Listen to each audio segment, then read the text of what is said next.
About Lucy, we know that she is dead. And we also know that she was part of nature and she used to be an isolated figure.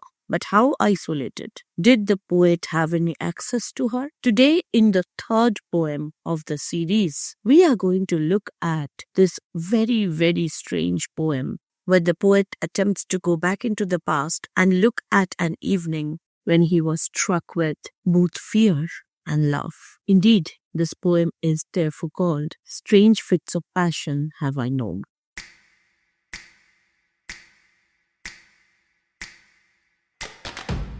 This poem happens to be one of the longer ones in the Lucy series. Although I want to remind you once again that Wordsworth did not intend to write these poems as part of a group. They were later on considered to be part of this Lucy poems group by the readers and critics. Now, in this poem, we will look at a particular incident that the poet speaks about when he comes across very intense feelings, and it takes us back to that evening. Strange fits of passion have I known, and I will dare to tell, but in the lover's ear alone, what once to me befell. So he sets a confessional tone, and he begins by admitting that he had an emotional experience, but he knows that only a lover can understand what feelings he had that day. When she I love, that is Lucy, looked every day fresh as a rose in June, I to her cottage bent my way beneath an evening moon. Very simple diction. You can very well understand that he started to go towards Lucy's cottage during an evening in June. In the previous poem, we have seen that he was comparing Lucy to a violet, which is a wildflower. But here, Lucy is compared to a rose, and not just any rose, a rose in June, which is its prime season.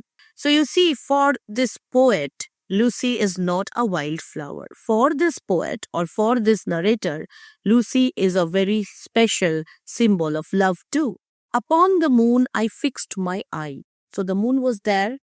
He was looking at the moon, and this narrator is obviously, if it is the persona of Wordsworth, he will be conscious of nature around him, and moon is very much part of it.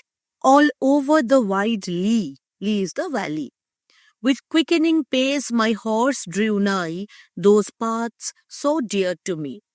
Now obviously those paths are dear to him for possibly two reasons. First and more important reason is that those paths or that road leads to Lucy's cottage. But it is also dear to him because those paths belong to nature. They are through natural surroundings, and he is a nature lover. And you can see how little by little he is giving us a bit more information every time so that we can get a complete picture that, okay, he is on horseback and he is going towards the cottage of Lucy. And the expression quickening pace means he is feeling the excitement here. So although the quickening pace or the speed of the horse has nothing to do with the emotion of the poet, but still he feels that it is as if his heartbeats are matching with the movement of the horse. And now we reach the orchard plot. So they've come to the place where Lucy stays. And as we climbed the hill, the sinking moon to Lucy's cot came near and nearer still. Now the moon was there and there was this hill. So while he was going up the hill, obviously the cottage appeared to be larger and larger as he was approaching it. And because of his sight, the moon was appearing to be sinking. Now, obviously, if it was evening, it was not the time for the moon to sink. But he felt that the moon was sinking because it was going below the horizon of his sight. So the moon, which is basically a lifeless thing, here becomes an agent of a forecast, as if the moon is trying to give him a signal and the moon is sinking. So, this visual alignment, you can say, of the moon and the cottage is a kind of very symbolic, and it foreshadows that something bad is about to happen. And then suddenly the narrative breaks. In one of those sweet dreams I slept, kind nature's gentlest boon, and all the while my eyes I kept on the descending moon. Here, you might feel a bit confused that he's saying that he's having a sweet dream. So, this episode, is it entirely imagined by him? Or is he saying that he was feeling at that moment as if he was in a dreamland? He was so filled with emotion. Could be both. And it is left in an open ended way.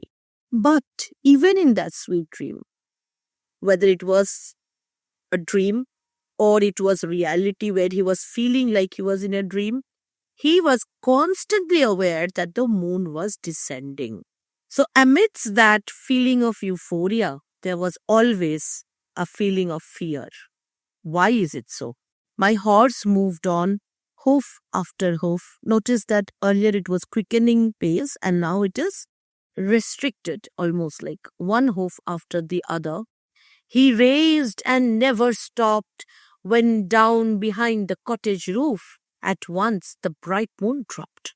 So obviously when they're going up to that height of the cottage is now so tall in front of him that the moon cannot be seen. But it appears as if the moon has descended and dropped. Now, it is very natural for lovers to fixate onto an object and connect it to the lover if the object appears to be very remarkable and beautiful. And in case of the narrator, he had already associated the moon with Lucy. And it was as if he was trying to reach out to her. That's why he was always keeping an eye on the moon, as if it was not the moon, but it was Lucy herself.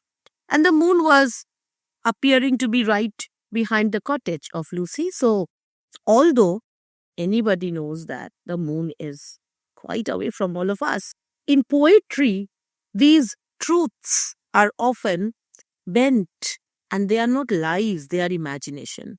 So, the narrator had been imagining that it was Lucy behind the cottage, and when the moon drops, it's like Lucy is gone. And that fear, that premonition that something bad might happen.